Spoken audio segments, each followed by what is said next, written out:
Entonces, hoy empezamos lo que sería la segunda parte del curso, a pesar de que conceptualmente el curso tiene dos partes conceptuales, una que es probabilidad y otra que es estadística. Nosotros ya empezamos con la parte de estadística, vimos cómo estimar una esperanza matemática, cómo estimar una varianza. Incluso la última clase la dedicamos a la estimación de la función de distribución, que era la escalerita esa, no sé si se acuerdan. Pero bueno, hoy empezamos con una parte que se llama estadística descriptiva. Entonces, ¿qué es la estadística descriptiva? Es una estadística en la cual uno averigua cosas o trata de responder preguntas mediante la descripción de sus datos. ¿Sí? Es decir, mediante métodos gráficos o de cálculo, uno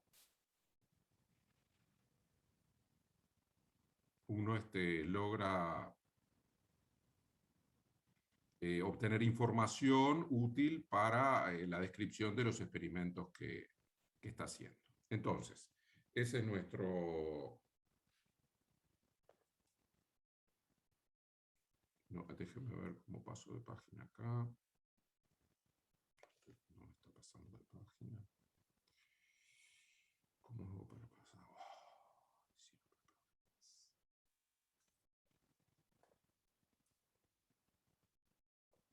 Bueno, no puedo entender.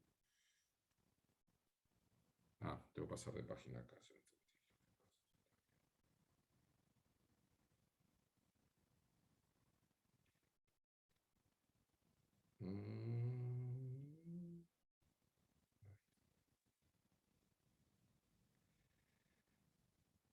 Pues yo estoy...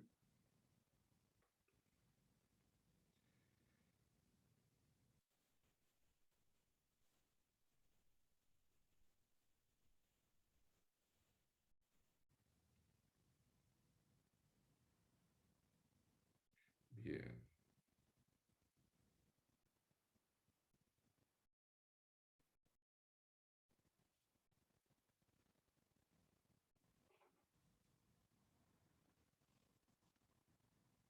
Bueno, ahora no puedo pasar de página.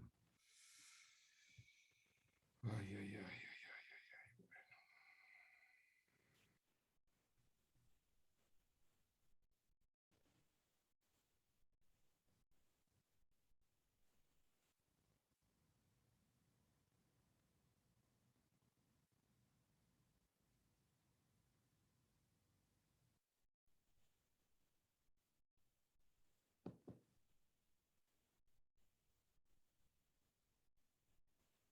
Bueno, no puedo pasar de página. Es un desastre esto. Disculpen.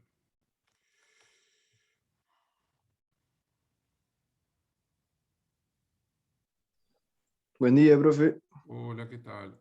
Estoy luchando con la tecnología. ¿Aprendió a escribir? Sí, aprendí a escribir, pero ahora no puedo pasar de página, entonces es increíble. No, porque, Si escribiste con el Zoom, tenés que salir de las anotaciones en las que estabas. es decir, vuelvo a la página, lo que pasa que es la tableta, a ver, salir de la reunión, ¿no? Ahí está, bueno, lo logré hacer. Entonces, vamos Inicial. ahora, gracias, a borrar esto, a ver si puedo. Bien, puedo borrar. Bien. Entonces, ese es el esquema de la clase de hoy. Vamos a ver un número que se llama el cuantil de una distribución. En realidad es el cuarto comando del R que no habíamos usado todavía. Bueno, después en realidad ese cuartil es empírico, pero son cuantiles empíricos con N. Vamos a ver dos comandos, summary y qqplot, ¿sí? El sumario de datos y qqplot. Entonces, vamos a empezar con los cuantiles. ¿Sí? Entonces vamos a ponernos en una situación práctica. Supongamos que nació un bebé, supongamos que los padres en un acto de patriotismo decidieron llamarlo Gervasio.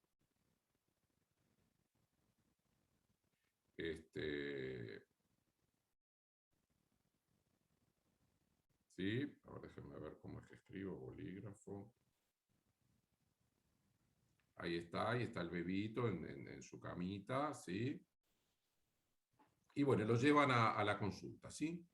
Entonces el médico les dice, bueno, tiene 6 meses, es el control, vieron los controles mensuales que se hacen en los bebés.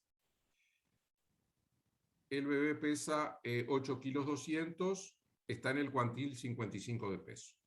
¿Ah? Les dice eso el médico. Y los padres se miran contentos porque el médico les dice así, pero salen de la consulta y dicen, ¿cuantil qué? Digamos, como diciendo, no tienen idea qué les dijo el médico. Vieron que los médicos muchas veces usan términos técnicos que uno no entiende, muchas veces se refieren a cosas de anatomía, de salud, digamos, pero esta se refiere a cuestiones estadísticas o bioestadísticas. Y acá viene la definición del cuantil. El cuantil Z de un valor Q que corresponde a un determinado modelo, ¿sí? De una variable aleatoria con una distribución, es el valor que verifica que la probabilidad de X menor o igual que Z es Q. Entonces, el problema del cuantil es inverso, en el sentido de que uno tiene la probabilidad como dato y uno quiere hallar el Z que realiza esa probabilidad.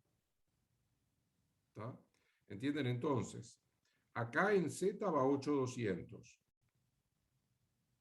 Y acá en Q va el 0,55.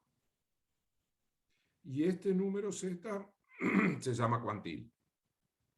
Entonces lo que el médico dice es que 8200 es el cuantil 55. ¿Está? Es una manera de decir que si se ordenan en una línea los pesos de los bebés y el peso de Gervasio está acá, aquí hay un 55%. O dicho de otra forma, si lo decimos en términos de probabilidad, la probabilidad de que un bebé pese menos de lo que pesó este bebé Gervasio en la consulta es 0,55. Y bueno, y como siempre, en probabilidades también muchas veces se utiliza el porcentaje en vez de la probabilidad, ¿sí? La probabilidad es más como técnica, capaz que en el mundo médico se usa el 55 en vez del 0,55. No sé si está claro, si hay preguntas.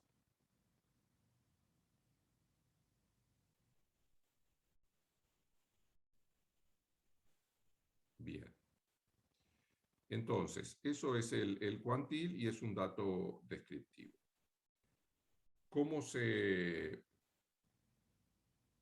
¿Qué quiere decir lo que le comunica el pediatra? Bueno, es un poco lo que yo les expliqué recién. Es decir, que se verifica esta ecuación.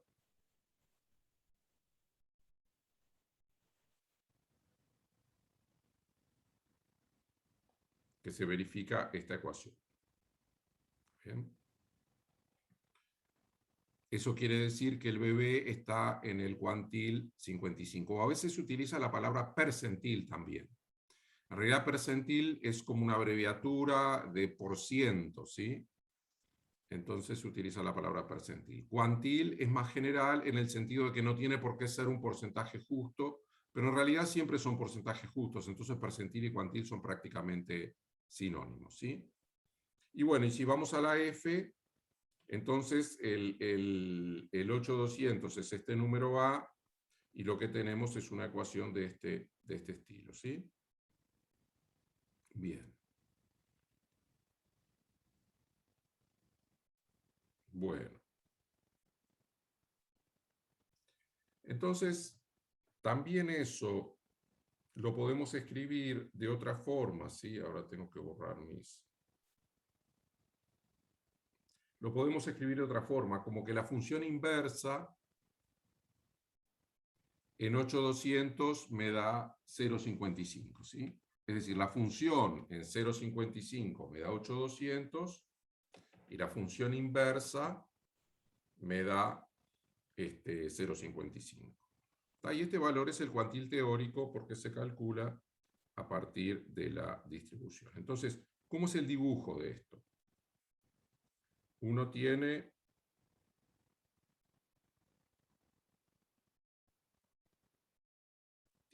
un eje. Este es el eje de los valores, ¿sí? Los valores son los pesos de los bebés en nuestro ejemplo. Y este otro eje es el eje de las probabilidades, que pongo en rojo. Entonces, el eje de los valores bueno, si es un modelo normal, es todo R. A pesar de que está claro que no hay pesos negativos, pero de todas formas eso tiene probabilidad despreciable. Entonces se usan los modelos normales aún para pesos y tallas, ¿sí? Y en el eje de las probabilidades, vamos de 0 a 1. Entonces, el cuantil lo que conecta es un valor de probabilidad con un valor de peso. Y los conecta a través de la función f de x. Bueno, déjenme que voy a dibujarla bien. La función f de x en realidad para el peso a los 6 meses es una cosa así. Y acá el 8, eso lo saqué de internet, es el valor que me da un medio. ¿Sí? Entonces, se puede decir que el cuantil 8 es el cuantil que corresponde a la probabilidad un medio, ¿sí?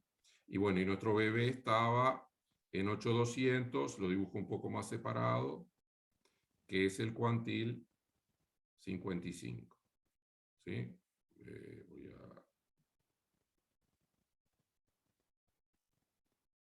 Acá es 0,5 y acá arriba es 0,55. ¿no?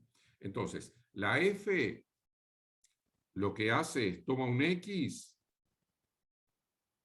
y nos da un f de x. ¿Sí? La f a la menos 1 lo que hace es toma una probabilidad y nos da un cuantil. ¿Está bien? Si no sé si hay preguntas, déjenme ver si puedo ver el chat.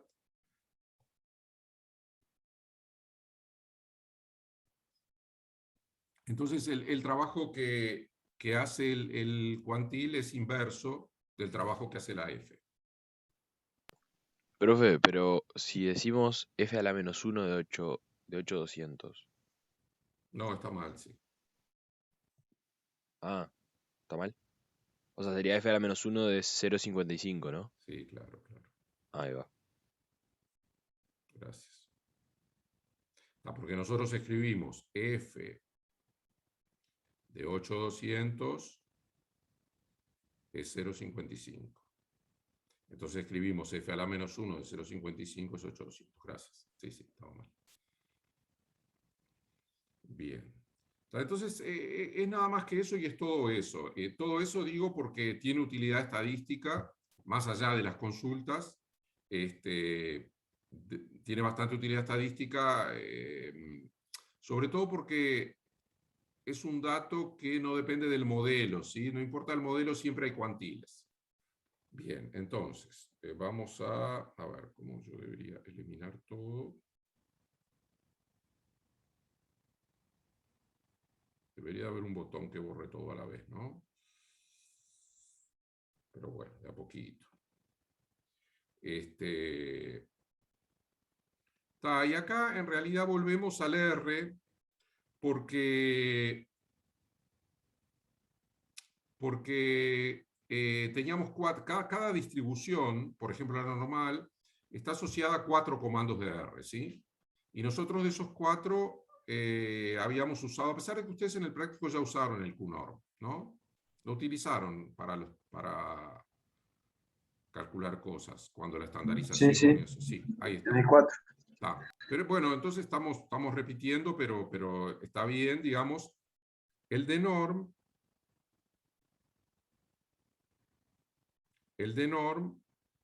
déjenme escribir, el de norm me da la densidad, que es la función así. ¿Está bien? el p-norm lo que me da es la distribución. Entonces la distribución es, ¿se acuerdan? El área esta para cada x me da el área. Entonces es una cosa que es creciente, la f. Entonces esta es bueno, en este caso estamos con media 0 y con varianza 1, entonces obtenemos la phi. Si ponemos el p-norm, obtenemos la phi grande.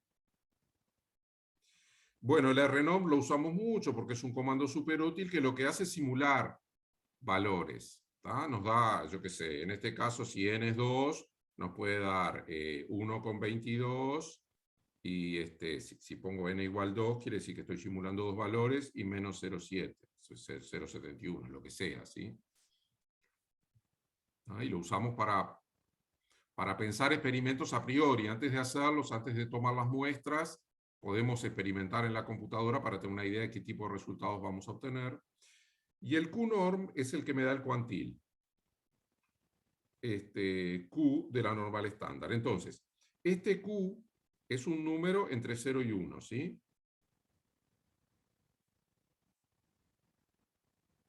¿Tá?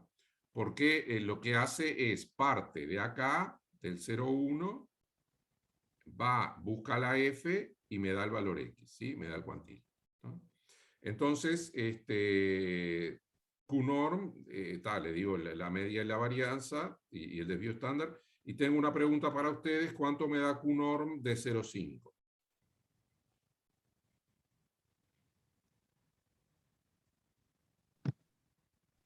Ocho vendría a ser. No, no. Sí, sí, es decir, la pregunta es, está bien la respuesta, pero hay un detalle. Es decir, en realidad no está bien por un detalle. Que Ah, no es, claro. Yo tomé el de los pesos, digamos. claro, no estamos con los bebés. Si nosotros ponemos Q-norm y no ponemos nada más, el R, ¿qué piensa? La normal estándar. Que tenemos media 0 y varianza 1. ¿Está bien? Entonces, ¿cuánto me daría el Q-norm de 0,5? Cero. Es este valor, 0. Ahí acá aplican el criterio de pregunta de profesor. Es 1 y si no es 1 es 0. Pero bueno, no es ese el argumento. En realidad es la simetría, ¿no? El 0 es el número que deja la mitad de la probabilidad para un lado. Voy a cambiar de color. La mitad de probabilidad para un lado y la mitad para el otro. ¿No? Entonces esos son los cuantiles. No sé si está claro, son un poquito, hay como un poquito de pensar y acostumbrarse, porque es la función inversa lo que estamos usando. Pero, por ejemplo, hay valores de Q-norm bastante clásicos. El Q-norm, perdón, déjenme ver si me acuerdo. De una normal, si uno pone 0,975, entonces le da 1,96. Creo que ese era el valor de o 95. Este era el valor que usamos en la prueba, ¿no? Sí, es 96. Déjenme que escribo punto 95, ¿no? Ahí está. Quiere decir que ustedes tienen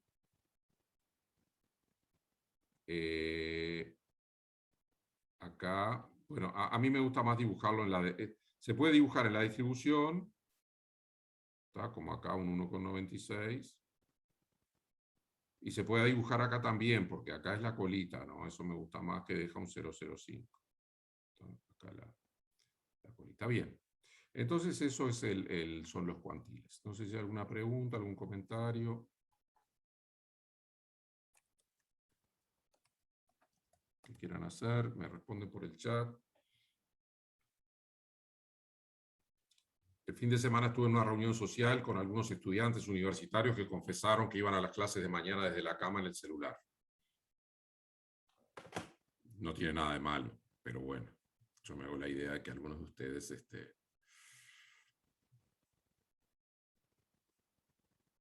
por eso les molesto con preguntas. Bueno, no, supongo que no hay. Bien. Entonces, limpiamos y vamos a la página siguiente. En realidad vamos a una aplicación de para qué se usa en medicina.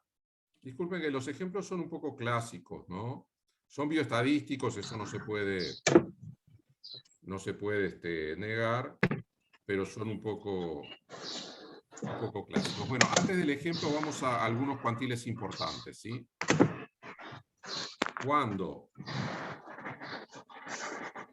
Mauro, se te abrió el micro. Gracias. Yo los muteé a todos, pero para hablar se desmutean, ¿sí? Porque no hay problema. Cuando Q es un valor especial, los cuantiles tienen nombres, ¿sí? Entonces, el más importante de todos es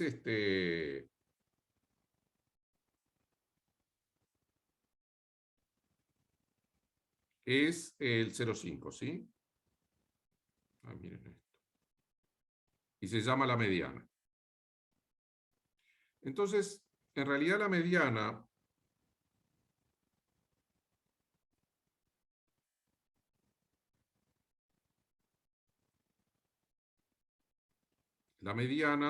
es una medida de posición de la variable aleatoria del experimento. Ustedes podrían, ¿se acuerdan cuando simulamos aquella situación en la cual ustedes estaban trabajando en el departamento de métodos cuantitativos de una empresa y tenían que explicar cuánto iba a ser el resultado de un experimento? ¿Sí? Entonces ahí introdujimos la esperanza matemática como el valor central o el valor representativo. La mediana es otra forma de medir o de obtener un valor central. Si las distribuciones son simétricas, entonces la mediana y la esperanza matemática coinciden. ¿Sí? ¿Por qué? Porque si ustedes tienen una distribución simétrica y ustedes tienen la densidad, entonces como es simétrica, es el punto central y a ambos lados deja la misma probabilidad. Y ustedes cuando calculan por simetría la integral contra la x, les da el mismo valor, ¿sí? A eso se puede demostrar matemáticamente, no hay demasiado problema. Digo que el mu si fuese una normal, es la mediana también. Pero si ustedes tienen una distribución de otra naturaleza que no es simétrica, y muchas veces las distribuciones en las aplicaciones no son simétricas, entonces la mediana es la que me deja iguales áreas de ambos lados, mientras que el promedio no. Les voy a mostrar una situación en la cual la mediana funciona mejor que el promedio. Supongan que por error experimental ustedes tienen algunos datos muy grandes, ¿sí? O tienen un experimento que tiene datos grandes. Entonces, la densidad del experimento sería así. Opa. Ahí está. Tenemos un experimento azul acá, que es un experimento normal, y tenemos un experimento rojo acá, que es un experimento con contaminación, se llama, ¿sí? Entonces, contaminación es que yo tengo un poquito de probabilidad acá, ¿sí? ¿Entienden? Esto quiere decir que ustedes tienen esta contaminación, que es una cosa que les molesta, pero que está en los datos de ustedes, ¿sí? Y supongamos que tenemos un tercer experimento, ahí está para rellenarla, que es así, pero tiene la misma contaminación, pero mucho más lejos, ¿sí? Típicamente estas cosas pasan, ¿saben cuándo? Cuando uno introduce un cero de más en una cifra o una coma equivocada en el lugar, entonces multiplica por 10 los datos, sin darse cuenta, ¿sí? Y eso pasa. Entonces, ¿qué pasa? Vamos a dibujar el valor esperado de estas distribuciones. A ojo, esta, la que no tiene contaminación, me da acá. Esta me da acá. ¿sí? Y esta me da por acá. Entonces, y uno no quiere que pase eso, porque en realidad estos son datos extraños, ¿sí? Pero uno no los ve, uno está, claro, yo los dibujo y los ven, pero uno estos procedimientos los hace en la computadora y uno no tiene capacidad de visualizar todos los datos, ¿sí? Eso es lo que da la esperanza. Ahora, ¿qué es lo que da la mediana? A ver, vamos a tratar de pensar un poco. Quiero cambiar de color para la mediana. La mediana acá da lo mismo, que es el valor medio. La mediana acá me deja la mitad del área de cada lado. Entonces supongamos que yo quise dibujar este área igual a esta, ¿sí? No me salió, pero quise dibujarla y supongamos que es eso. Entonces lo que es importante es que si la mediana está, en este caso, por aquí, en este caso la mediana va a estar aquí. ¿Por qué? Porque esta área es el 50% y es igual a esta área. ¿Está bien? Entonces no importa dónde esté la anomalía, la mediana no se corre. ¿Se entiende eso?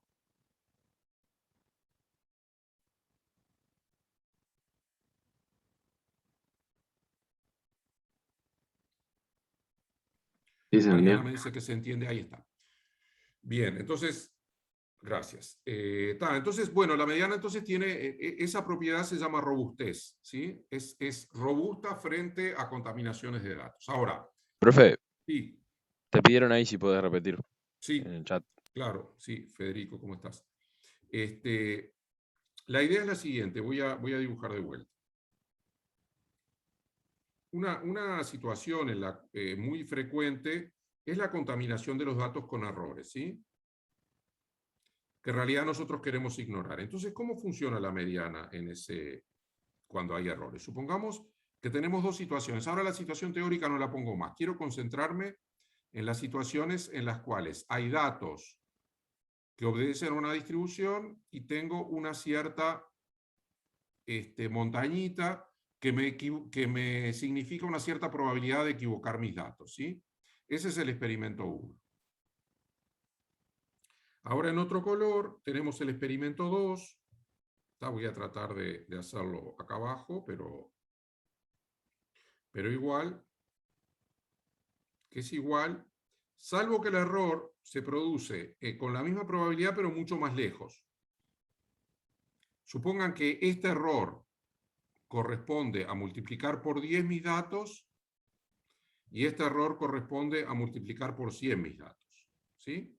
Supongan que son datos que se ingresan en una planilla Excel, ¿sí?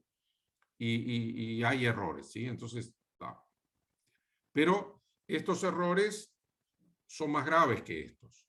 Entonces, cuando ustedes calculan el promedio, esta montañita les empuja el promedio un poco para la derecha y esta montañita les empuja el promedio más para la derecha, ¿sí? Porque es el promedio y los valores pesan, ¿sí? Los valores lejanos pesan en la integral, en la suma, lo que hagan, va a pesar. Ahora, ¿qué pasa si ustedes calculan la mediana? La mediana les deja el 50% de los valores, supongan que da por acá, el mismo lugar, el 50% de los valores a la derecha y el otro 50% de los valores a la izquierda. Entonces ustedes se preguntan, ¿dónde está la mediana acá? Si yo miro la parte derecha, en realidad no sé. Pero si yo miro la parte izquierda, en realidad, como estos dos pedacitos son idénticos, esto me va a corresponder al 50% de la probabilidad. Entonces la mediana no se va a mover cuando el error se traslada. Es eso lo que ocurre, porque si acá hay un 50, del otro lado hay un 50, pero no me importa cómo esté distribuido el 50, cuán lejos esté. ¿Sí? Simplemente tengo un 50 y un 50, entonces, si bien el promedio se mueve, la mediana no se mueve. No sé si está más claro, o un poco más claro. Sí, ahora sí queda más claro, creo. Bueno, Cuando, a ver, ¿qué quiere decir se cumple siempre? Para la mediana sí. La mediana es lo que se llama robusta frente a contaminación. Contaminación estadística es cuando se te meten datos que no corresponden a tu experimento. ¿Tá? Entonces vos con la mediana estás más seguro que con el promedio. Después, cuando hablemos de mediana empírica, porque esta es la parte teórica, cuando vayamos a la parte de los datos, les voy a contar una historia en donde la mediana salvó un pronóstico. ¿Sí? Bien, no, me quedé pensando lo de se cumple siempre, pero bueno. Sí, la mediana está ahí. Entonces ustedes dirán, ¿por qué no se usa la mediana en vez del promedio? ¿No? Porque dice, si la mediana es esta, es buena, ¿por qué no la uso frente al promedio? Lo que pasa es que la mediana empírica converge mucho más lento al valor esperado. Es decir, la ley fuerte de los grandes números es con el promedio. ¿Tá? La mediana es como más lenta. Claro, es más lenta a reaccionar, entonces es más robusta, pero a la vez, bien, entonces, tenemos otros nombres. Esperen que borro.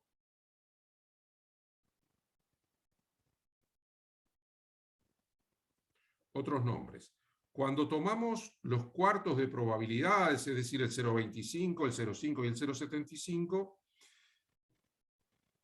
introducimos lo que se llaman los cuartiles. Los cuartiles. ¿Tá? Cuidado que es cuantil. Cuantil es el general y cuartil es el que corresponde a cuartos. ¿Sí? Entonces la idea es que tenemos un primer cuartil en el punto 25, el segundo cuartil es la mediana y tenemos un tercer cuartil en 0,75. Y esos tienen nombre propio. Y los cuartiles me permiten definir una noción de dispersión, de cuán dispersa es mi muestra. Yo lo que hago es calculo la distancia entre el Q3 y el Q1 y le llamo a eso rango intercuartil. ¿Sí? Entonces, ¿cómo es el dibujo? El dibujo es, yo tengo, bueno, no quería hacer esto, estoy como nene con chiche nuevo, yo tengo una distribución, una densidad, suponga que es cualquiera, que no es una normal, suponga que es una densidad así que puede ser. Entonces, yo calculo mi primer cuartil, Q1, mi segundo, que esto quiere decir que acá hay 0,25 del área. Acá hay otro 0,25, bueno, el dibujo creo que quedó mal, y este es el Q1, este es el Q2, que es la mediana. Quedó espantoso el dibujo, disculpen que voy a corregir. Sí. A ver, esperen un momentito.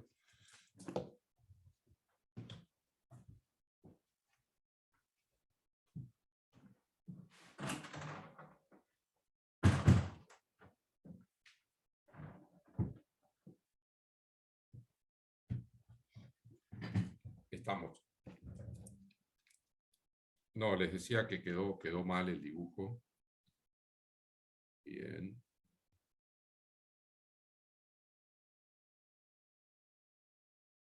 Vamos a hacerlo de vuelta. Tenemos como una densidad cualquiera. ¿Sí? Entonces, lo que tenemos que hacer es elegir el punto que me da, calcular o determinar el punto que me da la mitad de la probabilidad Q2 y después la mitad acá Q1 y la mitad acá Q3. ¿Está? Entonces, acá hay un 0,25, acá hay un 0,25, acá hay un 0,25 de la probabilidad y acá hay un 0,25. Entonces, la distancia entre el cuartil 1 y el cuartil 3 se llama rango intercuartílico, ¿sí? y me da una idea de la dispersión. ¿Tá? Entonces, la mediana, ¿con quién compite como idea de central? ¿O con quién se correlaciona de lo que estudiamos? Esperanza. Con la esperanza, exactamente. ¿Y el rango intercuartílico? ¿Contra quién compite? ¿Es una medida alternativa de cuál? De la desviación estándar, puede Del ser. desvío, exacto. Del desvío. Entonces tenemos en estadística descriptiva otras dos formas de caracterizar la posición de una distribución, que sería el punto medio o un punto representativo, que podría ser la esperanza o podría ser la mediana, son distintas.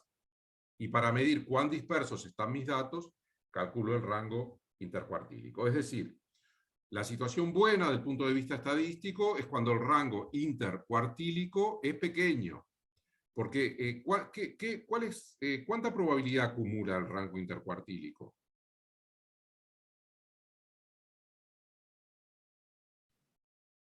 Pero 5. 50%, ¿no? Claro, el 50% de la probabilidad. Quiere decir que el rango intercuartílico lo que es un intervalo que acumula el 50% central de los datos. ¿Sí? Son como el 50% de datos más esperables o más probables. A pesar de que los datos son todos igualmente probables, pero bueno, digamos, uno se hace una idea de que la mitad de las veces los datos van a estar allí. Entonces estos son los cuartiles destacados. Hay unos también que me gustan mucho que se llaman, que no están en las notas de Alejandro, pero se los cuento porque me gusta la palabra, se llaman deciles.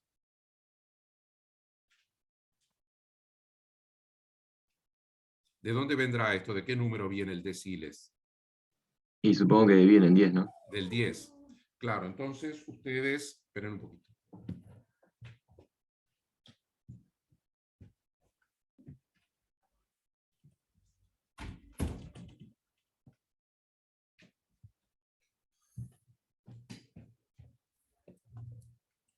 Ustedes lo que hacen es dividir ahora el eje en 10, ¿sí? 10, 20, 30, 40, 50, tal. Y eso se usa en estudios de pobreza, ¿sí? O de riqueza. Se dice, bueno, el decil de las personas más ricas es el 90% de las personas más ricas, ¿sí? Y el decil de las personas más pobres o con menos recursos también se usa en estudios económicos. Aparece la palabra a veces, ¿no? Pero bueno, eso no estaba en las notas. Y por eso el percentil es como cada 100, ¿sí? Que ya percentil y cuartil son casi sinónimos. Bien, no sé si hay preguntas mientras yo borro, escucho y miro el chat.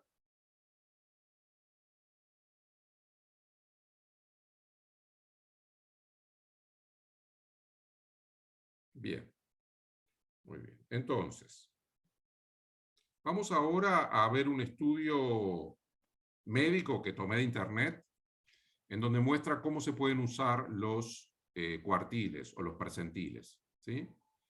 Entonces no sé si ven la tabla esa, está un poco nítida, pero creo que se ve. Entonces, estos son para bebés, precisamente cuando entré a buscar encontré esta tabla entonces dice, mayor que el percentil 99, ¿sí? Y acá dice, mayor que 3 desvíos estándar, ¿sí?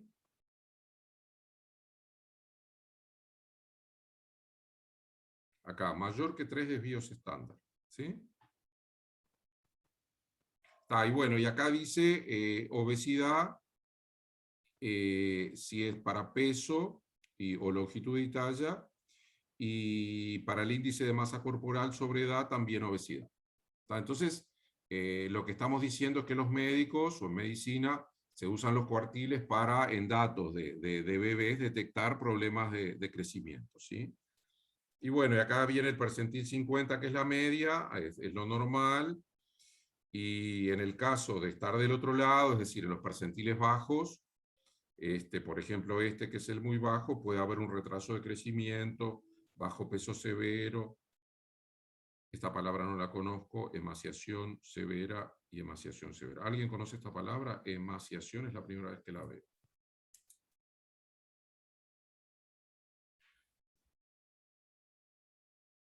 ¿O alguien tiene a mano el Google? Emaciación. Entonces, bueno, es una tabla de donde se usan los percentiles. Dice que es adelgazamiento patológico. Perdón, ¿qué es? Adelgazamiento patológico. Sí. Bueno, claro, muy flaquitos los bebés. Bien. Bueno, entonces, vamos ahora a los cuartiles empíricos. Entonces, todo lo que nosotros discutimos hasta ahora pertenece al mundo teórico. En el mundo teórico nosotros conocemos la F, la distribución, o conocemos la P, la probabilidad. Es lo mismo conocer la P que la F, ¿sí? Pero en el mundo de las aplicaciones, digamos, en el mundo de la estadística, en el mundo real, nosotros tenemos datos y no conocemos la F. Entonces, todos los conceptos que definimos se pueden definir en el mundo de la estadística, digamos, en el mundo empírico, en la parte empírica. Y ahí simplemente la diferencia es que suponemos que no conocemos la F. Entonces la pregunta es, acá se me metió un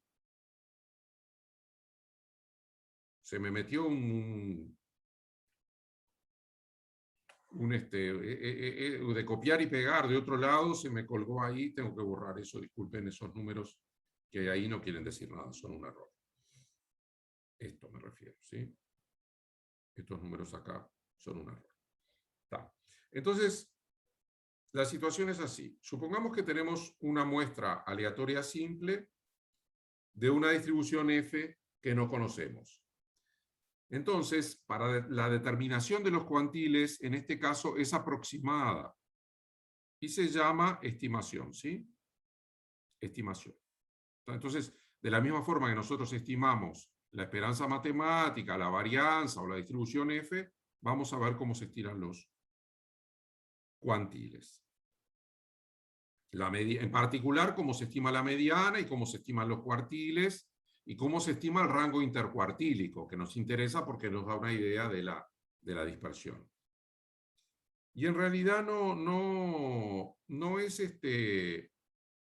nada complicado. Supongamos que nosotros, no sé, algunos de ustedes trabajan en Pereira, en el Pereira Rosell, o en alguna maternidad, y dice, bueno, tengo datos de los últimos 7 controles. 7 controles de un equipo de pediatría. Puse 7 para presentárselos a ustedes. En realidad 7 no es una buena cantidad para hacer una estimación. Uno esperaría tener unos cientos de datos, ¿sí? En este caso. Pero bueno, no les puedo mostrar unos cientos de datos. Suponga que esos son los 7 pesos que registraron de los últimos bebés que nacieron, ¿sí? Perdón, que vinieron a consulta a los 6 meses, ¿sí? A la misma edad que Gervasio. Entonces, para calcular bueno, ustedes en el R hay un comando que le pone mediana de los datos y les da la mediana, ¿sí? Eso ya lo pueden imaginar. Pero conceptualmente, uno lo que hace es uno ordena los datos, ¿sí? De menor a mayor. Sí, acá están un poquito apretados, me quedaron. Sí, pero los ordena de menor a mayor. Entonces, esos son los pesos que uno registró. Este es el bebé que pesó menos y este es el bebé que pesó más. Y si uno quiere estimar la mediana, entonces, ¿qué valor de estos toma? Toma el valor central, el del medio. ¿Por qué? Porque la idea es que uno le pone probabilidad. La idea teórica para fundamentar esto, que es bastante intuitivo, es que uno a cada número le pone probabilidades. Le pone probabilidad a un séptimo, ¿sí?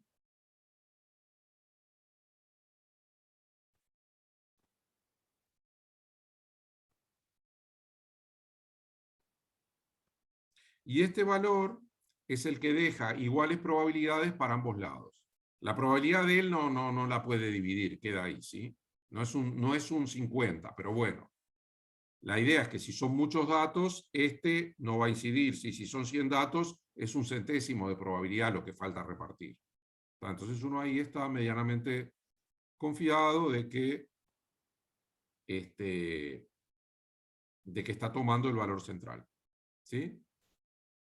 ¿Se entiende eso? Que el estimador de la mediana, entonces, es el valor central de la muestra. Ahora, ¿por qué tomé 7 y no 8 o 6? Porque era más difícil para explicar Claro, con un número. porque cuando ustedes tienen una cantidad impar, tienen un valor central. Cuando tienen una cantidad par, no tienen un valor central. Entonces, ¿qué mediana toman? Si ustedes tienen la situación en la cual tienen 6 datos, que supongan que son estos, ordenados, ¿sí? Entonces, la idea es tomar la semisuma de estos dos. Este es la mediana, ¿sí? Es decir, supongan que este valor no estuviera. Entonces, ¿cómo calculan la mediana? Dicen 7,84 más 8,58 dividido 2. Ahí es un valor acá que deja el 50% de los datos. En realidad, cualquier valor entre estos dos les deja la mitad de la probabilidad para cada lado, porque en este caso, si sacamos un dato, es un sexto, y como es un sexto, cualquier valor que queda entre los primeros 3 y los segundos 3 les da el 50%. Pero está bien, sí, lo usé para explicar. En realidad, cuando son pocos datos, esto, no sé, les puede producir molestia, decir, bueno, tomo el promedio, ¿por qué no tomo? En fin.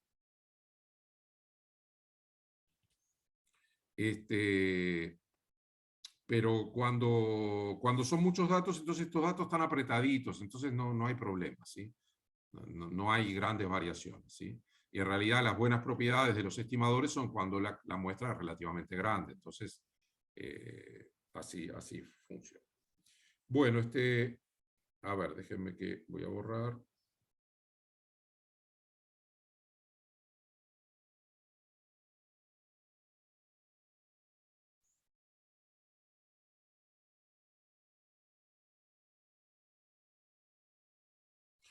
Y tomar la transparencia siguiente.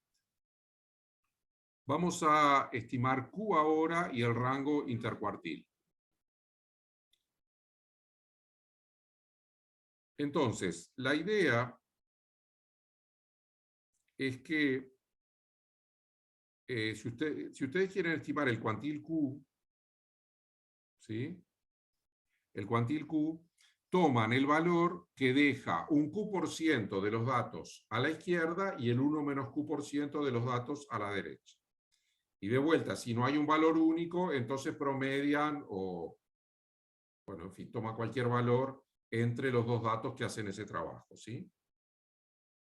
Por ejemplo, si ustedes quieren estimar los cuartiles o el rango intercuartílico, entonces toman el 25% de los datos, marcan el primer cuartil, la mitad de los datos marcan el segundo cuartil y la otra cuarta parte de los datos marcan el tercer cuartil, y esos valores son las estimaciones de los cuartiles teóricos, ¿sí? La idea es que hay teoremas que nosotros no vamos a estudiar que muestran que cuando la muestra es grande, estos valores convergen a los valores verdaderos. A pesar de que es muy intuitivo, hay que hacer una demostración matemática. Entonces, ¿cómo se hace eso en R? No sé si hay preguntas, capaz que estoy un poco rápido.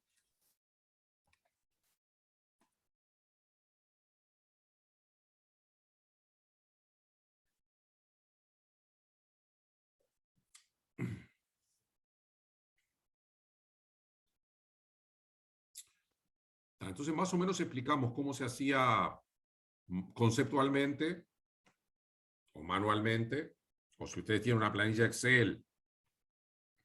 Si ustedes tienen, bueno, no debería yo hablar de eso porque usamos el R, pero si ustedes tienen datos en una planilla y tienen 100 datos, entonces los ordenan con el comando sort y toman entre el dato 25 y el dato 26, está el primer cuartil, entre el dato 50 y el 51 está el segundo cuartil, que es la mediana, y entre el 75 y el 76 está el tercer cuartil, ¿sí?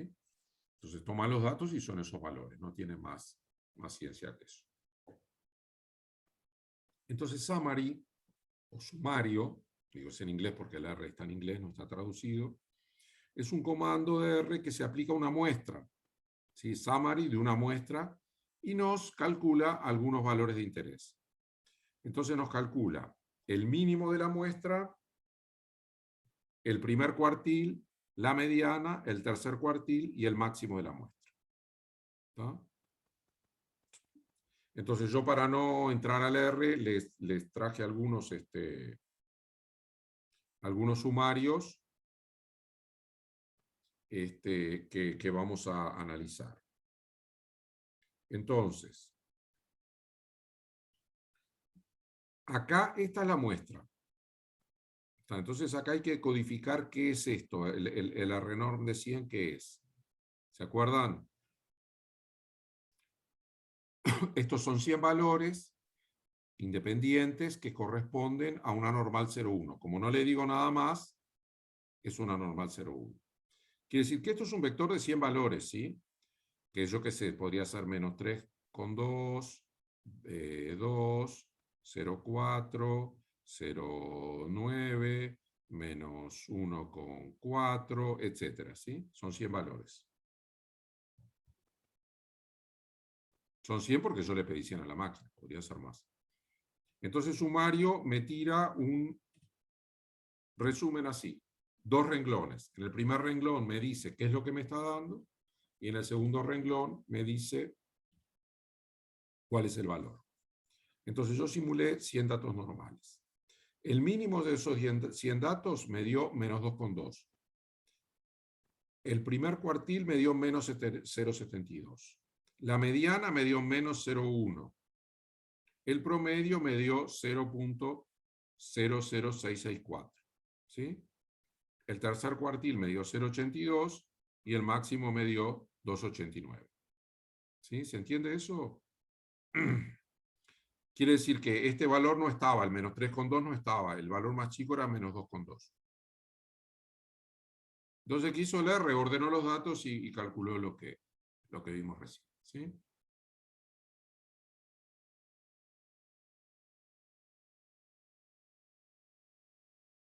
Bien.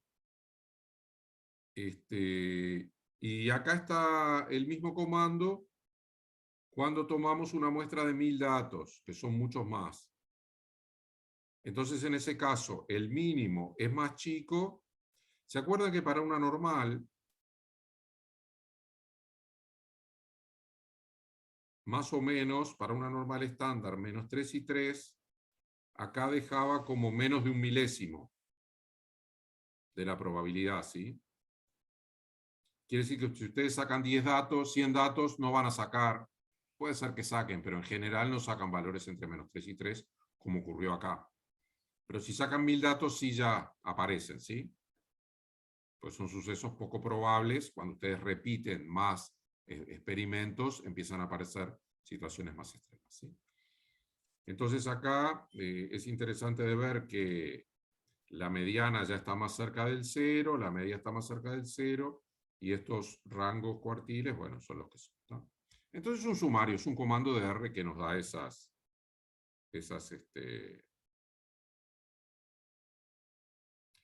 como es, esos valores que definimos teóricamente. Bien.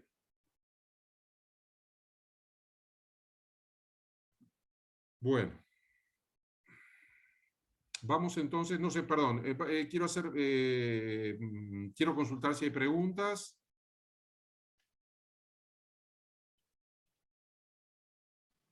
Por ahora todo claro, profe. Bien, gracias.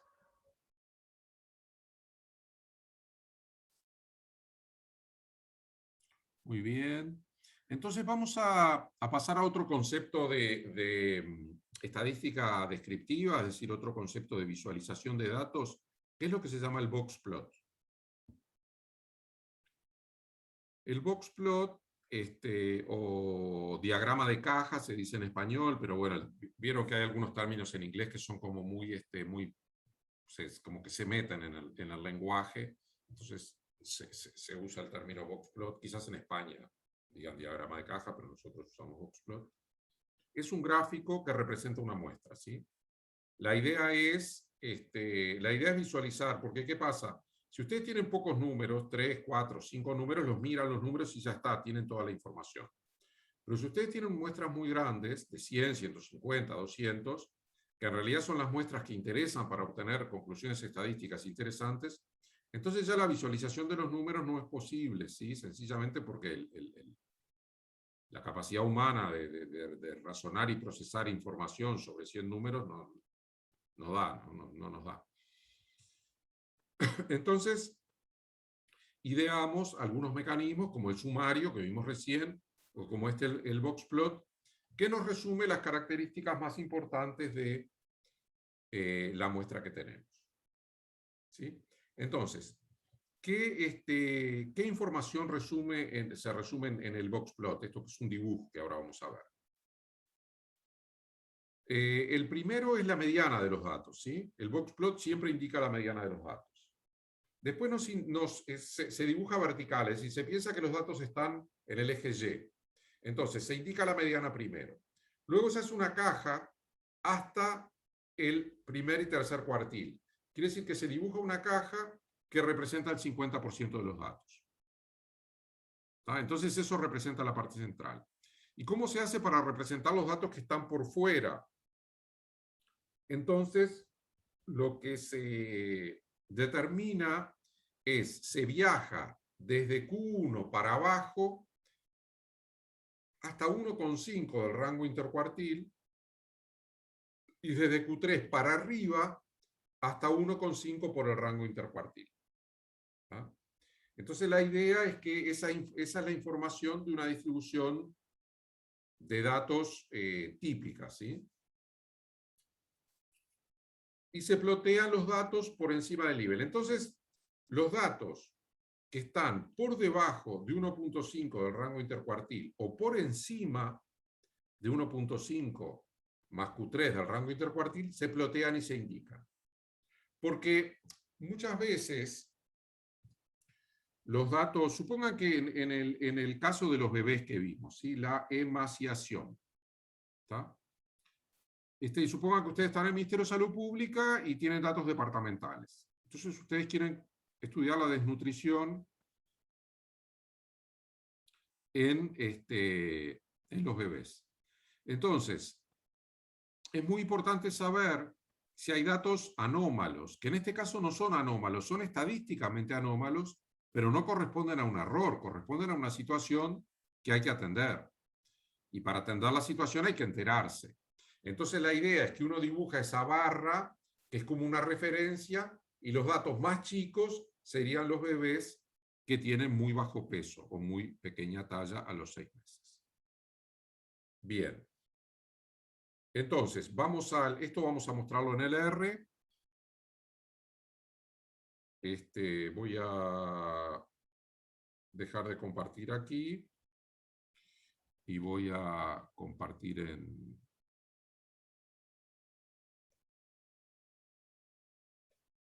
la computadora. Ay, no tengo el R abierto, perdonen.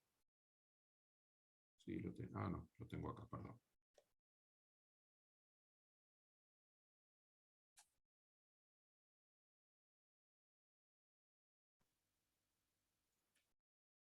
¿Dónde está el Zoom? Acá. A ver si me aparece el R. Ah, acá está el R. Bien. Bien. Acá tengo unas cosas viejas. Déjenme ver. Vamos a hacer un boxplot. Entonces, primero, simulo mis datos. Muestra. ¿Y qué distribución tomamos?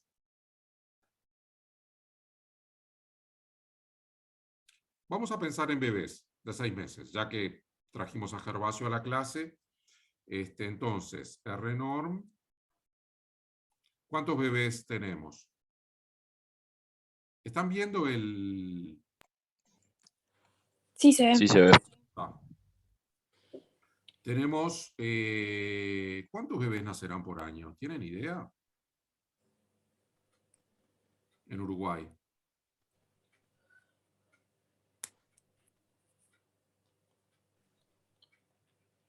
Ni idea. Unos 100.000 miles. capaz, yo qué sé. 10.000. Sí, 100.000 Sí. es mucho. Bueno, Entre 10.000 y 100.000. vamos a suponer que son 10.000. Dice como 37.000. Ah, mirá, Estamos bien. 37.448. 37.448. Perdón, eso fue en 2019. Bueno, está bien. Entonces vamos 37.448. Entonces nosotros vamos a simular. Se dan cuenta que nosotros acá en la computadora, si tenemos la información, tenemos una muestra en un instante de lo que pasó en un año. Ahí disculpen que yo sea como un fanático de la simulación, pero me parece una herramienta súper buena. La media es 8, eso lo saqué de internet. El desvío, la verdad que no lo encontré, pero supongamos que es 0,2. ¿Está bien? Entonces esta es nuestra muestra. ¿No? Y bueno, acá podemos, perdonen, voy a sacar esto de acá. Bueno, esperen que voy a borrar todo esto. Voy a barrer esto. La barrí todo y bueno, cargo nuevamente la muestra. La cargo. Entonces, acá lo que me muestra son los primeros valores, ¿sí? Es una muestra de 37.000 datos y me muestra los primeros valores, 799, 798, 8, en fin, ¿sí? No sé si el desvío 0,2, eso lo puse yo, la verdad que no tengo idea, quizás sea un poquito más grande. Entonces, una primera cosa que podemos hacer es summary de la muestra, ¿sí? Que vimos recién el comando. Entonces, corremos el sumario y nos da acá, abajo, ¿lo ven? Quiere decir que la mediana me dio 8,002, la media me dio igual, el tercer cuartil 8,135, el primer cuartil esto y el mínimo, ¿sí? En realidad me da la impresión de que el desvío es muy chico. Porque está toda la historia de... toda la historia, ¿no? La situación de los bebés que nacen prematuros, ¿no? Los bebés prematuros pueden llegar a pesar mucho menos. Y en realidad yo creo que la distribución... ¿Les parece que será simétrica la distribución de los bebés, el peso al nacimiento?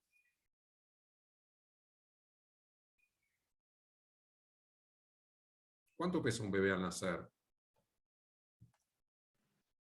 Y 4 kilos por ahí, más o menos. Sí, un poquito menos, yo creo que el promedio debe estar un poquito más abajo, en 3,5, ¿sí? Un bebé de 4 kilos es un bebé robusto, grandote, ¿no? Pero los bebés prematuros pueden llegar a pesar 1,5 kilos, digamos. Son situaciones, bueno, que tienen que ir a incubadora y los cuidan especialmente. La pregunta que yo les hago es estadística. ¿Les parece que la distribución del peso de los bebés al nacer es simétrica?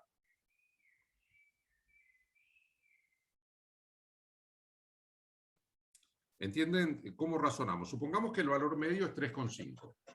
No, justamente por lo que estaba diciendo recién, por los Claro. nacimientos prematuros. Claro. Iba a quedar más grande de un lado que del otro, digamos. Claro, me va a quedar una distribución que el promedio es 3,5, pero yo tengo bebés que pueden nacer hasta con 1 kilo de peso. Si fuese simétrica, como hay 2,5 kilos, yo debería de tener bebés que deberían nacer como hasta con qué peso. Del otro lado, si fuese simétrico. Si yo voy de 3,5 a 1, ¿sí? No escucho. Voy de 3,5 hasta 1. Debería Como ir hasta de... 6, ¿no? A mí me da de 3,5 a 1 y 2,5. Entonces 3,5 más 2,5 es 6. Y no hay bebés de 6 kilos. Entonces, en realidad, la distribución de pesos al nacer no es simétrica y por lo tanto no es normal. Porque la normal es simétrica. Quiere decir que nosotros acá en nuestro laboratorio empírico estamos idealizando una situación que no es real. Pero bueno, entonces tenemos nuestro sumario, nos da en este caso una media de 3,5. ¿Y qué es lo que nos dice el boxplot? ¿Cómo es el boxplot de esto? El boxplot es un gráfico, a ver si... Entonces aparece dibujado acá. Esperen que está un poquito feo, vamos a agrandarlo. Ahí está. ¿Está? Entonces, ¿qué es lo que me dibuja? ¿Todos ven este gráfico? ¿Sí? ¿Se ve? Sí, se ve. Está. Entonces, acá este valor es la mediana. Este es el primer cuartil y este es el tercer cuartil. Quiere decir que esta es la caja que acumula el 50% de los valores. De acá para acá, del primer cuartil, perdón, del tercer cuartil para arriba se toma 1,5 por la distancia intercuartil. La distancia intercuartil es esta. ¿Qué distancia ven acá más o menos? Acá está el 3 y el 4. ¿Cuánto será el rango intercuartílico? A ojo nomás. 0,9, 0,8.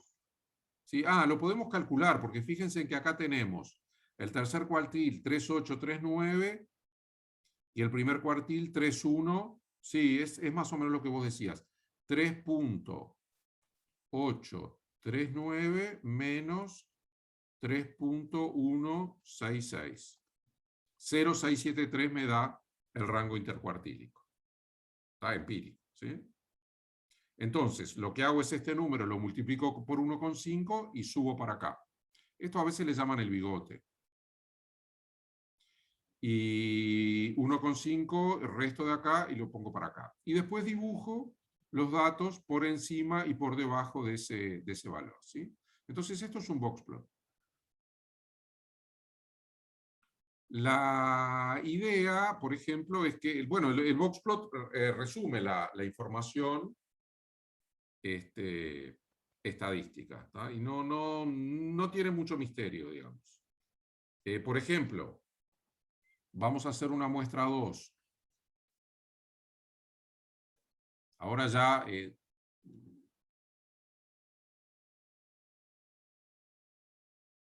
una muestra 2. Entonces supongamos que le ponemos la misma media, la misma cantidad de datos, pero un desvío de 1, ¿sí? ¿Tá? Entonces hacemos boxplot. ¿Tá? Entonces, antes de dibujar esto, quiero que lo pensemos cómo va a dar, ¿sí? La mediana, ¿dónde debería dar?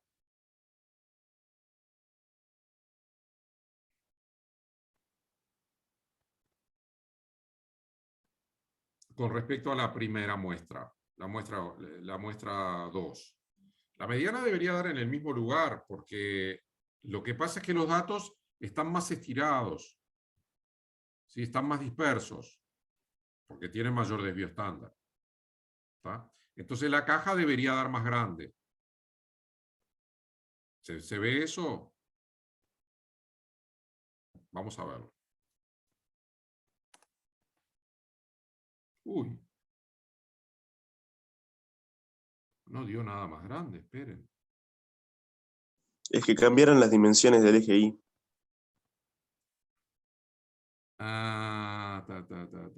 Gracias. Tá. Vamos a hacer el summary de la muestra 2. Para calcular el rango intercuartílico. Ahí está. Entonces, El rango intercuartílico es 4.1713 menos 2.8193. 1.35. Quiere decir que prácticamente se duplicó, porque era 0.6, se duplicó el rango intercuartílico. Y en realidad eso está bien, porque lo que hicimos fue multiplicar al desvío por 2, es como estirarlo al doble, ¿sí? Entonces el rango intercuartílico se duplicó. Pero claro, el gráfico total lo que tiene son números más grandes, pero en la misma escala se ve igual. En realidad todos los gráficos normales se ven igual, ¿no? Si uno los... Porque las normales, si uno las multiplica por sigma, son la misma. Entonces si uno achata o estira, ve el mismo... Los dibujos normales de boxplot más o menos siempre dan iguales. Bien, vamos a hacer un boxplot de una uniforme, ¿sí? Vamos a traer una muestra 3.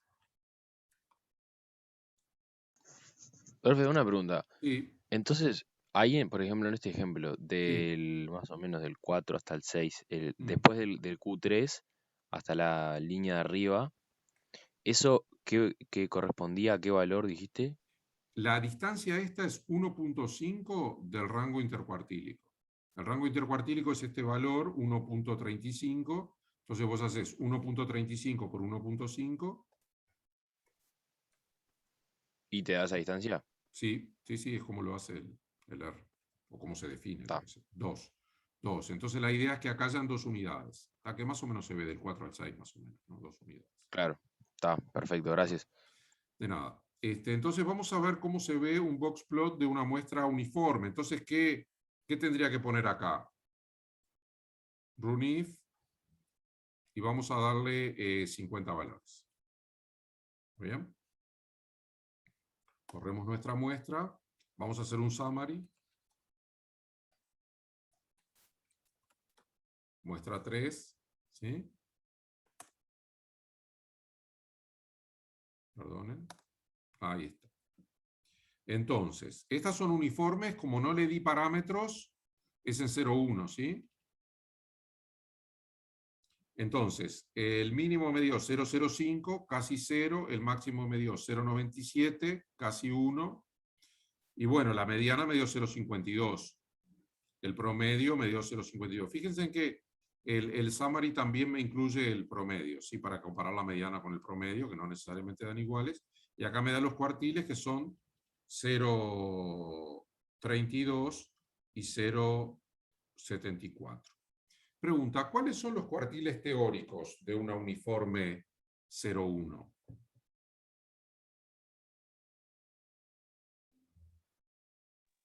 Puede ser 0.25, 0.5 y 0.75. Claro, tiene que ser eso, porque es lo que me deja el 25% del área. Entonces ustedes tienen un cuadrado de área 1, parten en 0,25, tienen 25% del área, parten en 0,5, tienen 50% del área, parten en 0,75, tienen 75% del área. Entonces, acá se ve que los cuartiles empíricos que obtenemos con la muestra no están tan bien, ¿no? Porque me da 0,32, está bastante lejos de 0,25. El tercero me da mejor, ¿sí? Esto quiere decir que hubieron pocos datos pequeños, ¿sí? Es decir, la parte de 0 a 0,25 está un poco despoblada y tiene menos de la cuarta parte de los datos que lo que se espera. Pero en realidad está bien porque uno tiene fluctuaciones estadísticas, digamos. Nunca es el mundo empírico exactamente igual al mundo teórico. Ahora, ¿qué tengo que hacer yo si quiero mejorar mis cuartiles? ¿Qué debería hacer con la simulación? ¿Tomar más datos? Claro, tomar una muestra más grande. Entonces acá tomo mi muestra 4, tomo uniformes, tomo yo que sé 1000.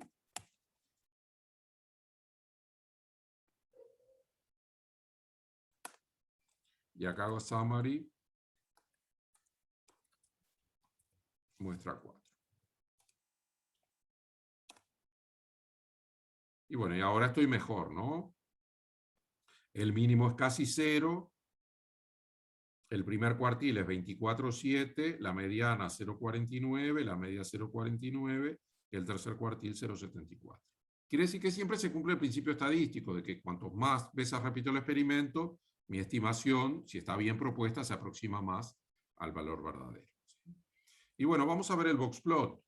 Cómo se ve esa muestra, por ejemplo, en la tercera, mis 50 datos uniformes. Ahí está. Eso es lo que se ve.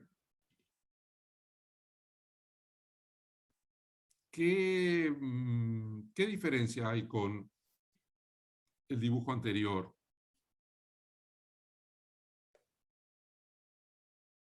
Son bastante diferentes, ¿no?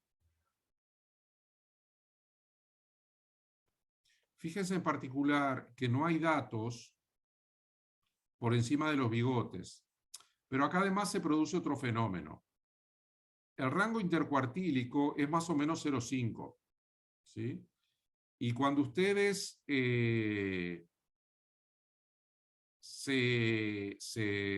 suman el 0,5 acá, no les da el espacio. ¿Tá? Entonces, lo que dibuja el boxplot en este caso es el dato mínimo y el dato máximo.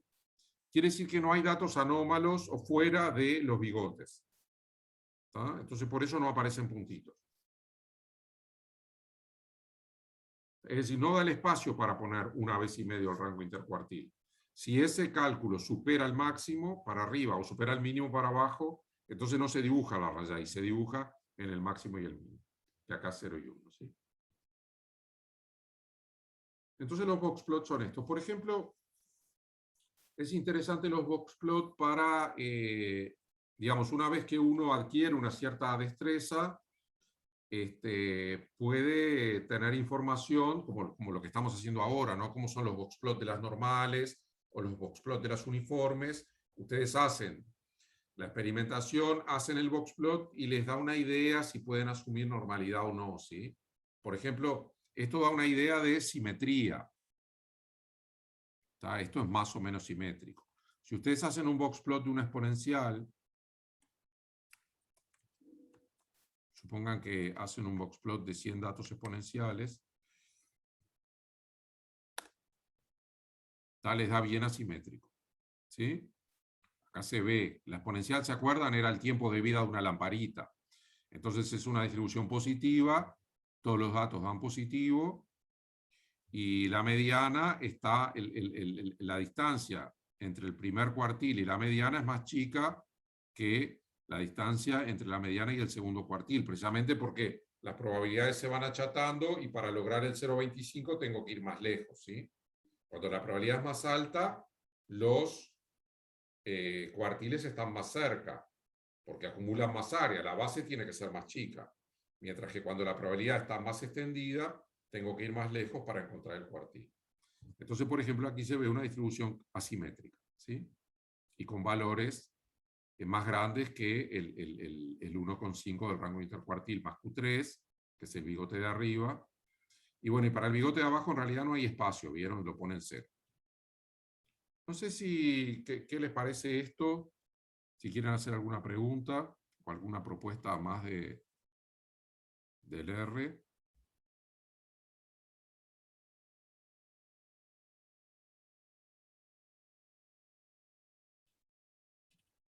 Bueno, dejamos de compartir.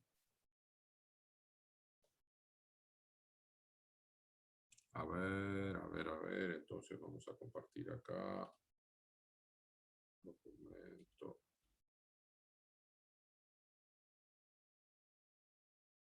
La clase. A ver por dónde estábamos. Nos queda Profe. Sí, escucho, sí. Entonces, el rango intercuartílico ese, digamos, te da una noción ¿de qué? ¿De la dispersión de los datos? Sí. Exacto, de cuán dispersos están. Es como... A ver, en realidad, hay como... ¿Cómo decirlo? Como escuelas de estadísticas y como distintas formas de hacer las estimaciones en estadística. Entonces, la primera escuela o la primera forma de hacer las cosas es suponiendo que los datos son normales. ¿Tá? Yo les conté que los matemáticos creían que los físicos, que la normal se usaba porque tenía propiedades físicas, y los físicos creen que la normal se usa porque tiene propiedades matemáticas. Entonces nadie sabe bien por qué, pero la normal es la distribución reina, ¿sí? Entonces, cuando uno hace estadística con la normal, en general calcula promedios, porque la probabilidad en la normal de haber datos anómalos o malos es muy pequeña, ¿sí? Entonces calcula promedios y varianzas y esa es la manera de ver los datos, ¿sí? Cuando eso es lo que se llama estadística paramétrica.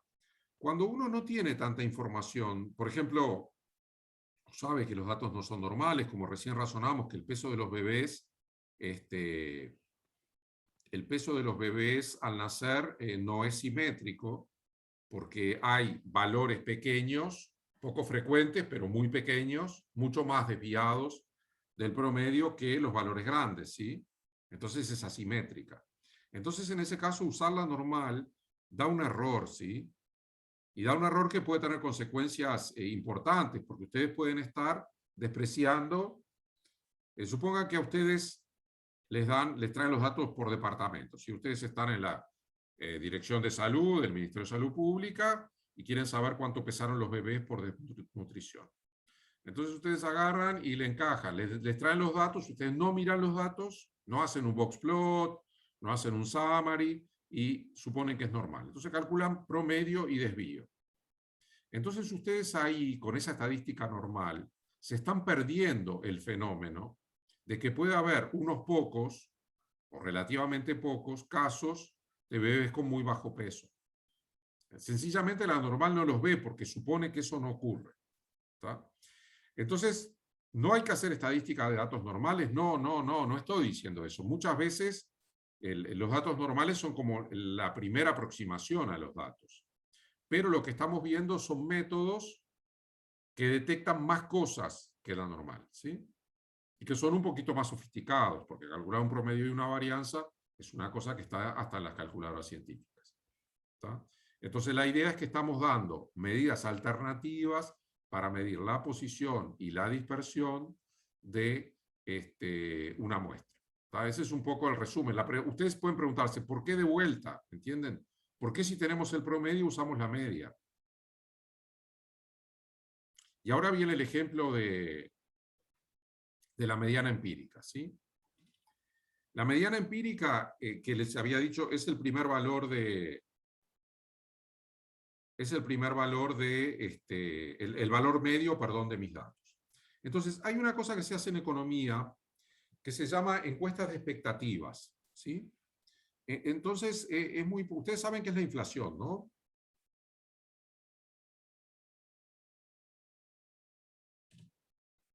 ¿Saben qué es la inflación? No en términos técnicos, pero sí pero, que suben los precios, digamos. ¿qué es? Claro, la inflación es una medida de cuánto subieron los precios. Lo que se hace es una canasta básica de lo que consume una familia promedio, vayan a saber qué es eso, alimentación, transporte, espectáculos, ropa, en fin, ¿sí? Todo ahí. Y bueno, se calculan los precios y se calcula la inflación. Ahora, es muy importante para la planificación económica saber cuánto va a ser la inflación en el futuro. Entonces, una cosa que se hace son encuestas a expertos o a instituciones expertas que hacen modelos que pronostican la inflación. Entonces, hubo una situación, el Banco Central del Uruguay hace eso, los bancos centrales hacen este tipo de cosas y las agencias económicas. Entonces, hubo una situación en la cual se consultaba a 10 expertos. Y ustedes se imaginan que la inflación, la proyección de inflación, tiene connotaciones políticas en el sentido de que los gobiernos quieren que haya inflación baja, entonces los analistas que están en contra del gobierno pronostican inflaciones altas, y los a favor, quiero decir, hay como todo un sesgo ahí, todo un juego de política, ¿sí? Pero bueno, digo, se hace, está bien. Entonces, le preguntaban a las personas y las personas decían su inflación. Pero había un señor que estaba muy en contra del gobierno, entonces daba una inflación muy alta, exageradamente alta. Supongan que un experto decía 2,5, el otro experto decía 2,8, el otro experto decía 2,1, y este hombre se despachaba con un 6. ¿Sí? Entonces, cuando calculaban el promedio, el 6S tiraba el promedio para arriba. Es decir, tenían una cantidad de valores y el 6S tiraba notoriamente el promedio para arriba. Porque, digo, uno es muy sensible en la planificación económica a un décimo de inflación, digamos. Son cosas que se miden con mucha precisión, con la máxima precisión posible. Entonces, ¿qué hicieron? Dijeron, bueno, está bien, tú tenés tu estimación de 6, nosotros vamos a calcular la mediana de los valores. Entonces, la mediana no es sensible a ese 6. Porque si uno dice 6, uno dice 8, uno dice 20, uno dice 100, el valor central, si los otros analistas opinan lo mismo, es el mismo. Porque tiene en cuenta la mitad de los valores más pequeños. O sea, no importa cuán grande es el valor grande. No sé si se entiende eso.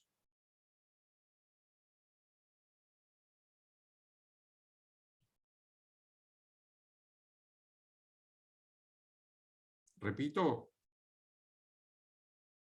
vamos a hacerlo con 4 valores. ¿Sí?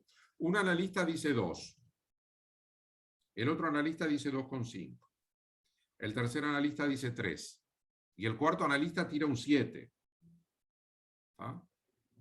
Como es un analista y no se sabe el futuro, su opinión puede estar basada en lo que sea y puede ser una opinión válida. Entonces, si ustedes hacen el promedio entre 2,5, a ver cuánto da. Voy a hacerlo en mi calculadora. 2,5 más 2 más 3 más 7 dividido 4 me da 3,6 el promedio. Quiere decir que el promedio da más grande que la opinión de los 3 analistas, que dan 2, 2,5 y 3. Ese 7 tira el promedio, si lo corre. ¿Se entiende eso? Claro, sí, sí. Está. Pero la mediana de esos datos, 2, 2,5, 3 y 7, es 2,75. Y no importa que diga 7 u 8 o 9, ¿sí? Si es uno solo, no tiene fuerza para mover la mediana. ¿Está? Entonces, en ese sentido, la mediana es robusta frente a opiniones anómalas o extremas, ¿sí? Es como un valor mucho más central, mucho más difícil de mover que el promedio. ¿Está? Y eso tiene que ver con el comentario de